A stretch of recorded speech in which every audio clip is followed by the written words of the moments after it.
കഴിഞ്ഞ മാർച്ചിലായിരുന്നു സംഭവം. നടന്നത് കൊച്ചിയിലാണ്. 10ാം ക്ലാസ് പഠിക്കുന്നൊരു കുട്ടി റോഡിലൂടെ നടന്നു പോവുകയാണ്. അവൻ്റെ പേര് അശ്വിൽ സുനിൽ എന്നാണ്. നടന്നു പോയിക്കൊണ്ടിരിക്കുമ്പോൾ പെട്ടെന്ന് ഇവൻ കാണുന്നൊരു കാഴ്ച, ഒരു പട്ടി ആ വഴിയരികിൽ നിൽക്കുന്നുണ്ട്. അതിന് നടക്കാൻ കഴിയുന്നില്ല. നടക്കാൻ കഴിയാത്തൊരു കാലിൽ നല്ല മുറിവുണ്ട്. ഈ മുറിവോടുകൂടി അതിനപ്പുറത്തേക്ക് ക്രോസ് ചെയ്യണം, പക്ഷെ പറ്റുന്നില്ല. റോഡ് ഒത്തിരി തിരക്കാണ്. ഈ സമയത്ത് പെട്ടെന്ന് ഈ കുട്ടി കുറേ നേരം നോക്കി നിന്നു. ഉടനെ ഇവൻ പെട്ടെന്ന് നടു റോഡിൽ നിന്ന് അവൻ കൈകൾ വിരിച്ചു നിന്നു. ഉടനെ പട്ടി ഈ കുഞ്ഞിനെ നോക്കുന്നുണ്ട്. അവൻ റോഡ് മുഴുവനും ഒരു മനുഷ്യ മതിൽ പോലെ നിന്നിട്ട് പെട്ടെന്ന് പട്ടി അപ്പുറത്തേക്ക് ക്രോസ് ചെയ്യാനായിട്ട് ക്ഷണിച്ചു.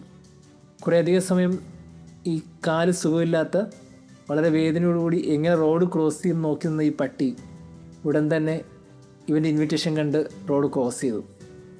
റോഡ് ക്രോസ് ചെയ്ത് പോകുന്നതിനിടയ്ക്ക് കുറച്ച് ബ്ലോക്കുണ്ടായി.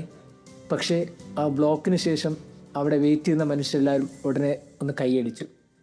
ഈ 10ാം ക്ലാസ് പഠിക്കുന്ന കുട്ടി വഴിമാറിയപ്പോൾ എല്ലാവർക്കും അതൊരു അത്ഭുത കാഴ്ചയായിരുന്നു. ഇതൊരാൾ ഷൂട്ട് ചെയ്യുന്നുണ്ടായിരുന്നു.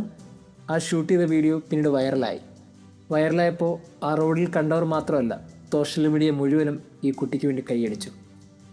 എനിക്ക് തോന്നുന്നു ഇന്ന് ഈ ഭൂമിക്ക് ആവശ്യം ഇങ്ങനെ അസാധാരണമായ ഒരു ശിശുവായി തീരുക എന്നുള്ളതാണ്. അതാണല്ലോ ഗോസ്പലിൻ്റെ ക്ഷണവും. ഇത് ഗോസ്പൽ യേശു പറയും, നിങ്ങൾ ഈ ശിശുക്കളെ പോലെ ആയില്ലെങ്കിൽ നിങ്ങൾക്ക് ദൈവരാജ്യം കിട്ടില്ല, നിങ്ങൾ എക്സിറ്റ് അടിക്കേണ്ടി വരും. കാര്യം, ദൈവരാജ്യം കുഞ്ഞുങ്ങൾക്കുള്ളതാണ്. കുഞ്ഞുങ്ങൾക്കാണെന്ന് പറയുമ്പോൾ ഇതിനകത്ത് ഒത്തിരി ലോജിക്കൽ പ്രശ്നങ്ങളൊക്കെ ഉണ്ട്.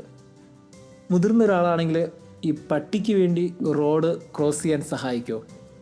സാധ്യത കുറവാണ്. പട്ടിയെ അത്രത്തോളം ഗൗരവമായി കാണണമെന്നൊരു നിർബന്ധമില്ല. പക്ഷേ കുഞ്ഞിൻ്റെ മനസ്സിൽ പ്രത്യേകിച്ചൊന്നുമില്ല.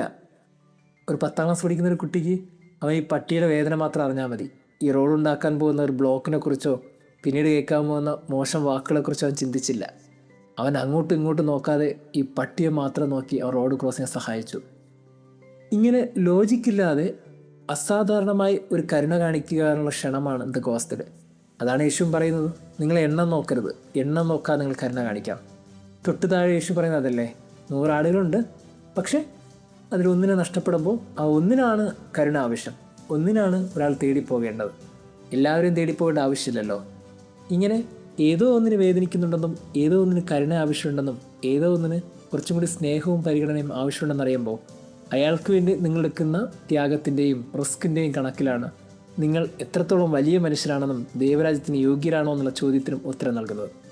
ഏതൊന്നും ഇനി ഈ ഭൂമിക്ക് ആവശ്യം ഇങ്ങനെ ലോജിക്കില്ലാതെ സ്നേഹം കാണിക്കുവാനും ലോജിക്കില്ലാതെ കരുണ കാണിക്കുവാനും ഒട്ടും മടി കാണിക്കാൻ റിസ്ക് എടുക്കാനുള്ള മനസ്സുള്ള മനുഷ്യരെയാണ്. അങ്ങനെ ഈ ഭൂമിയിൽ ജീവിക്കുന്ന ശിശുക്കളെ പോലെ ആകാനാണ് നമുക്ക് ഈ ഗോസ്പൽ ലക്ഷണം. ദൈവം നമ്മെ അനുഗ്രഹിക്കട്ടെ.